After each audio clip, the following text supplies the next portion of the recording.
कि खेत खलियान किया। चिंतन करो, सामने देखो कोई है कौन, इसके बाद हल्ला मचाओ। हल्ला मचा सकते हो, इसको मैं स्वीकारता हूं। समय बहुत है, जितना समय चाहो उतना ले लो और आइए। हमने कहा था, लेकिन वो हम करते नहीं है। हम व्यक्ति तो जांचते नहीं है, हम बिनु जांचने वाले महात्माएं बिनु पर चोट जरूर करें। आइए, हमने कहा था कि राम का अनुशासन है, राम का अनुशासन है, तो राम से कहिए जाके ये वर्णवाद जातिवाद काहे फैला रहे हो। उनसे कहो, प्रथम ही हमसे न कहो, राम से कहो, राम वाणी है। प्रथम ही प्रचरण आती प्रीति और निज निज तन में निरत सुती थी नहीं कर भले कोई बिताया विरागा और बोले पवनम धर्म में उपज अनुराग। राम वाणी है, प्रेम वाणी है, तो उनसे कहो जाके ये जातिवाद का है फैला रहे हो। और एक बात तुम्हारी आई थी, तुमने कहा कि पुत्र को अपने पिता का भय होना चाहिए, शिष्य को अपने गुरु का भय होना चाहिए, सेवक को अपने स्वामी का भय होना चाहिए। सब जगह नहीं होना चाहिए, मैं खंडन कर रहा हूं। होना चाहिए, लेकिन सब जगह भय नहीं होना चाहिए। जैसे अगर पिता का कोई दुष्ट अपमान कर रहा है, तो भैया उस समय पुत्र को पिता का भय होना चाहिए। अगर पिताजी का कोई अपमान कर रहा है, तो उस समय क्या पुत्र को भय होना चाहिए? उस समय पुत्र को निर्भय होना चाहिए। अगर हमारे स्वामी का, हमारे भगवान का कोई अपमान कर रहा है, तो क्या उस समय भक्त को, सेवक को भगवान का भय होना चाहिए? भय नहीं होना चाहिए। अगर हमारे भगवान का कोई अपमान कर रहा है, तो उस समय भक्त को निर्भय होना चाहिए, उसका विरोध करना चाहिए। अगर किसी शिष्य के गुरु का कोई अपमान कर रहा है, तो उस समय शिष्य को गुरु का भय नहीं होना चाहिए। और अपने गुरुदेव भगवान के जो अपमान करने वाले लोग हैं, उनका विरोध करना चाहिए, निर्भय होकर विरोध करना चाहिए। इसलिए राजकुमार लक्ष्मण, और आइए, तुमने कहा कि देखिए हमारे क्रोध से प्रसन्न है। कौन प्रसन्न है? तो प्रसन्नता बताई कि प्रसन्न होने वाले कौन है? बोले गुरु रघुपति सब मुनिमन माही। राजकुमार लक्ष्मण, अगर किसी का बालक, किसी का पुत्र अगर कोई घर में अपराध कर देता है, तो प्रसन्न होने वाले कौन कौन है व्यास जी? अगर बालक अपने घर में कुछ अनुचित कर देता है, तो प्रसन्न कौन होते हैं?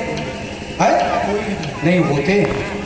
किसी भी माता पिता का पुत्र यदि अपने घर में कुछ अनुचित कर देता है, अपने घर में कुछ अनुचित कर देता है, अपने यहाँ अनुचित कर देता है, तो राजकुमार लक्ष्मण, गुरु पितुमात मोदमन भरही, तो माता पिता और गुरु उसके प्रसन्न हो जाते हैं। फिर अजगर कर रही अनुचित है, लेकिन फिर भी माता पिता गुरु उसके प्रसन्न होते हैं। तो इसलिए तुमने किया तो अनुचित है, लेकिन अब गुरुपितुमा तो है, तो इसलिए प्रसन्न हो रहे हैं। तो राजकुमार लक्ष्मण, तुम्हारा कार्य अच्छा है ही नहीं। और आइए, और यदि अच्छा होता तो तुम्हारे भैया सैन्य रघुपति लखन न्यमारी, सैन्य रघुपति लखन संकेत से बुलाया है, संकेत से बुलाया है, नहीं तो मुखर होकर के बुलाते कि लक्ष्मण तुमने बहुत ठीक किया है, बिल्कुल ठीक उत्तर किया है।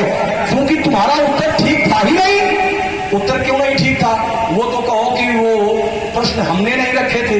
अगर हम प्रश्न रखते और उत्तर पुस्तिका को मूल्यांकित करते तुम्हारे उत्तर देने के बाद, तो काट करके दो बड़े बड़े शून्य उत्तर पुस्तिका के मुख्य प्रश्न में रख देता। लेकिन वो तो प्रश्न राजा ने किया था, राजा जनक ने प्रश्न किया था, अब जब को माथे बटमानी और वीर विहीन वही में जानी।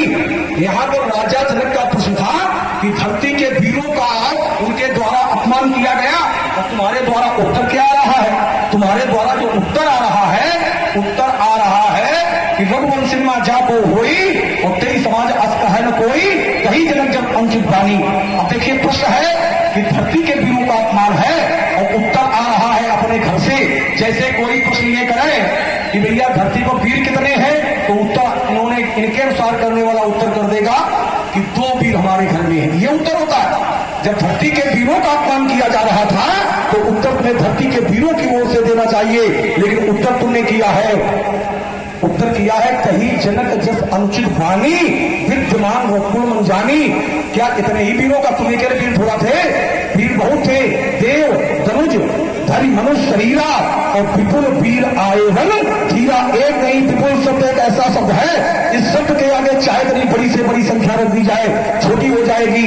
तो वीर यहां बहुत थे, लेकिन बोलना जब तुमने प्रारंभ किया तो अपने घर से उत्तर दे रहे हो, अनुचित है। और आइए, इन्होंने कहा कि देखिए हमने जो क्रोध किया वो क्रोध कैसा था? धरती कपने लगी, धरती कपी। हमने इसका उत्तर किया था कि जब तुमने क्रोध किया है तो सकल लोग सब भूप कराने, ये क्रोध का प्रभाव है। और हमने क्रोध नहीं किया है। जय स्वभाव चितनो हित जानी।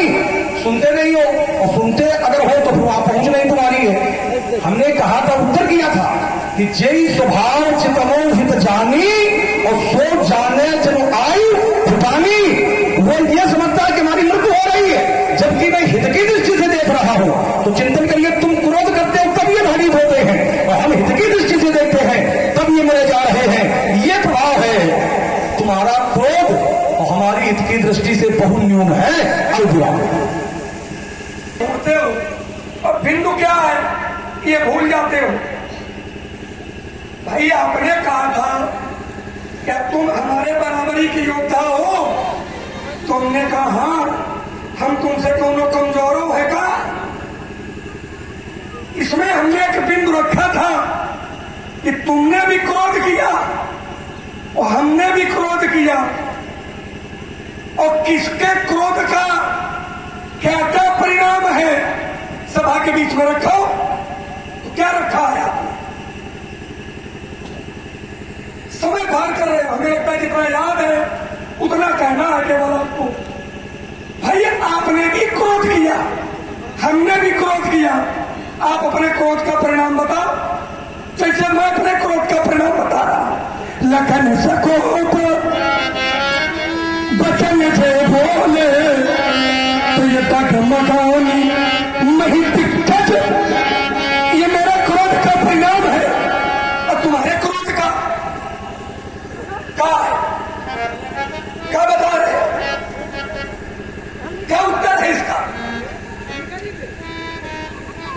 और कहते बारह हो केवल तो जितनी चौपाई याद है वो इन्हें सुना, तर्क को तर्क से जोड़ के सुनाओ तो ठीक रहेगा।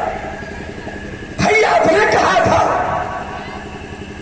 क्या तुम हमारे बराबर हो? तो मैंने कहा था हाँ।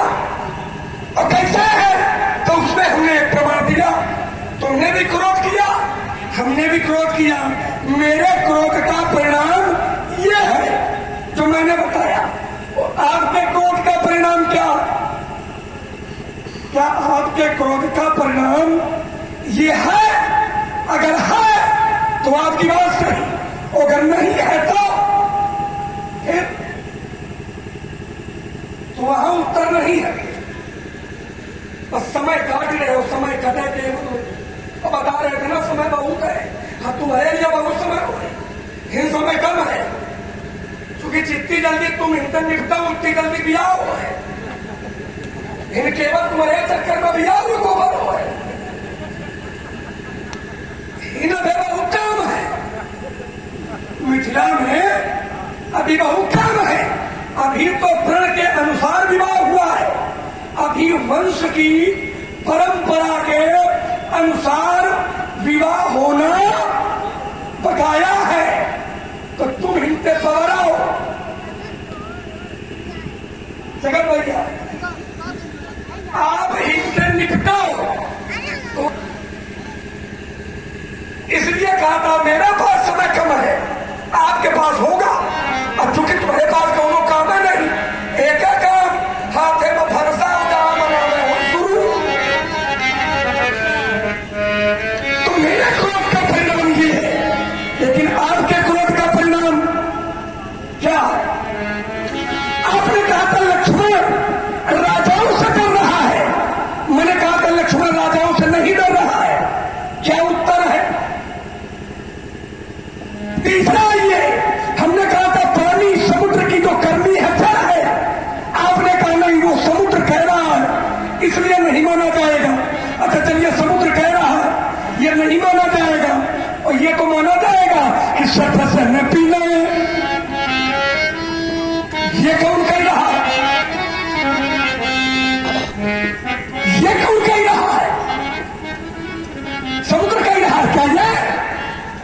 ये वो पात्र कह रहा है जो क्या किया उसने, विनय नमानत जलति जल। देखिए समुद्र नहीं कह रहा है, पहला दोहा है कि विनय नमानत जलति। जलति माने समुद्र, तो क्या है जल।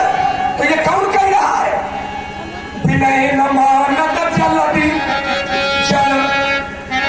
कहने वाला कौन है, कहने वाला ये कौन है, विनय नमानत जलति जल। हमारी बात पंडित इतनी हल्की होती नहीं है जितना तुम समझते हो, और अन्यथा न लेना, अगर उत्तर दे खातिर बहुत तपस्या करो। विनय नमानत, भाई आपने उसमें तो बचाव निकाला, कि ये समुद्र कह रहा है, तो जो समुद्र कह रहा वो नहीं माना जाएगा, और यह वाला यह तो मानो चाहिए। ये तो समुद्र में नहीं कहा है, विनय नमानत जलति जल।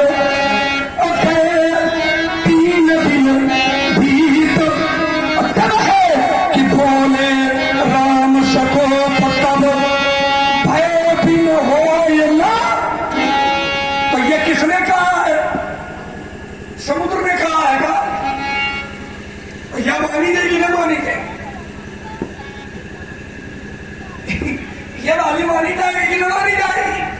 और आइए, जब बोले राम सको तब भय बिन होय न प्रीत। और फिर उस पात्र ने कहा क्या, प्राण कुछ शब्द आगे वाले छोड़े दे रहा है, पर्दा पड़ा है, मर्यादा है, इसलिए छोड़े दे रहा है। बाण सरासन आलू शौख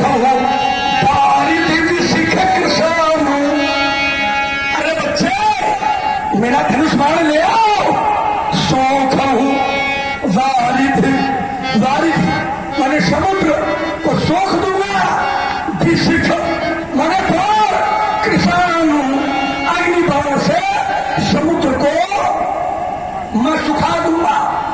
क्यों, फिर उसी पात्र ने कहा कि सठ सन विनय, सठ सन विनय।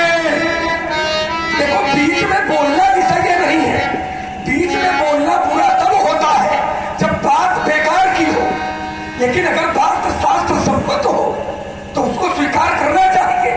लेकिन दुर्भाग्य है कि आपके बीच में कहो बोल दो, को का कहा है कि कहो भूल जाओ। सठ सन विनय कुटिल सन प्रीति, और शाह चक्र पन सन सुंदर नीति। नवतारक सन ज्ञान कहानी, और अतिलोभीषण विरति बखानी। क्रोधी सम कामी हरि कथा, और ऊषर बीज पये फल जथा। तो समुद्र ने कहा था कि मैं जल हूं, तो समुद्र की बात न मानो। लेकिन जो ये पात्र कह रहा है विनय नमानति जलति जल, इसलिए मैंने कहा था कि जो जल की करनी है वो जल की करनी है। हाँ, समुद्र